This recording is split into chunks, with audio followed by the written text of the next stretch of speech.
there may not be as much disagreement on the empirical data surrounding climate change as you think there is. Take a look at this.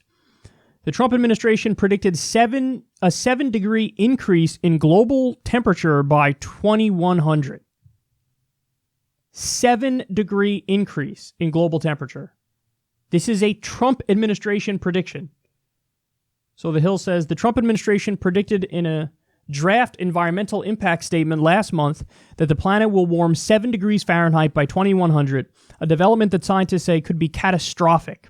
Among the consequences of such a rise, coral reefs would dissolve, oceans would become more acidic, extreme heat waves would plague the globe, and coastal cities would be at risk of being underwater, according to the Washington Post, which was the first to report on the prediction.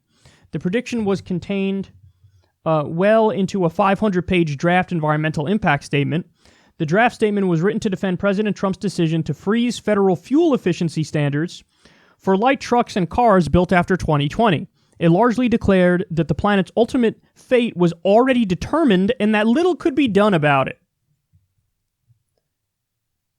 Do you understand what was just said? The White House releases this environmental impact statement, and in it they say, oh yeah, by the way, people talking about climate change are totally correct. Scientists are totally correct. It's going to be up to a 7-degree increase by 2100. And then what they do with that information is say, oh, don't worry about it. It's going to happen, and it's going to happen no matter what we do, so we're not even going to bother trying. We're not going to try to get off of fossil fuels. We're not going to try to have better environmental safety regulations. We're not going to try to move towards green and renewable technology. We're not going to have a New Deal to totally transition off of fossil fuels. It's going to happen, and it's looking bad. And since it's looking really bad, fuck it. So effectively, this is like a doomsday cult in control in our country. Wow. I am perpetually amazed at the degree to which people in power do not give a fuck about the future.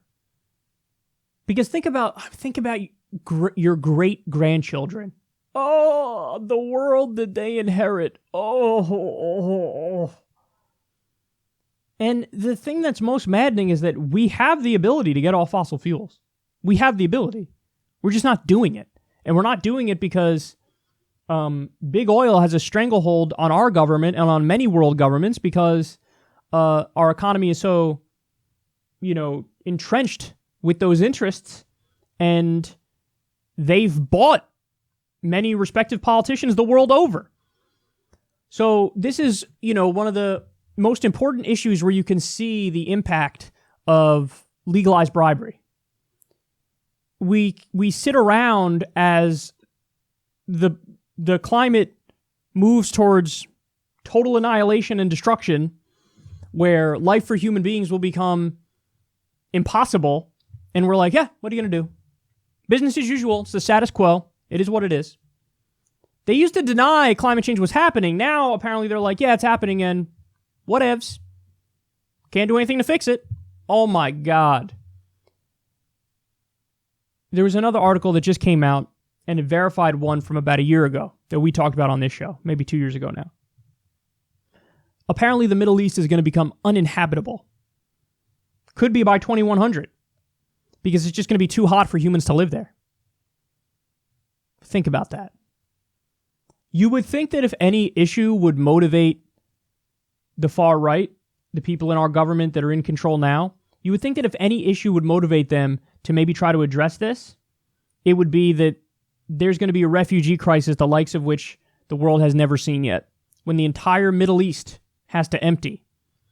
And all of those brown people are going to try to get into your country, Mr. Trump, Mr. Republicans, Mr. Republican in control in Washington, D.C. And I thought, you're a hardliner on immigration. Well, you're speeding up the worst refugee crisis that the world has ever seen And we have the ability to fight back against this trend, but you don't want to do it. So, man, what the fuck is going to happen in the future? I mean, we know that the price of food is going to skyrocket because there's going to be increased famine and drought. There's going to be even more increased natural disasters, and we're already seeing that effect. Sea level rise, of course, is another one. But we're really talking about a civilization destabilizing event.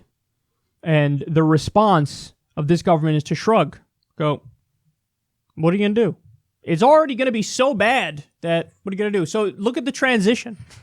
They were like, nah, it's not happening, it's not happening, it's not happening, it's not happening, it's not happening. And then, oh shit, not only is it happening, it's so bad that fuck it, who cares? Oh my God. Doomsday cult, man, that really is what it is. Because think about it, even conservatives in many other countries, they believe in climate change and they want to do stuff to fix it. It's just in the US that we have politicians who are like, that denied it as much as possible, but now apparently they're saying it's real, but who cares? What are we going to do? We can't fix it anyway.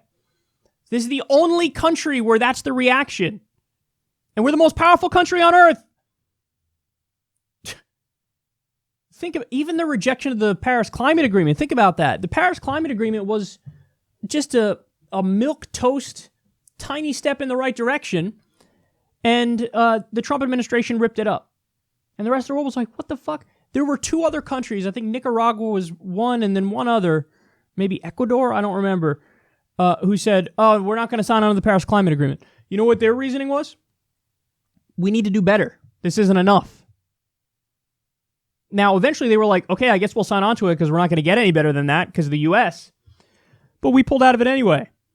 So even the mild, small steps in the right direction, this government was like, nope.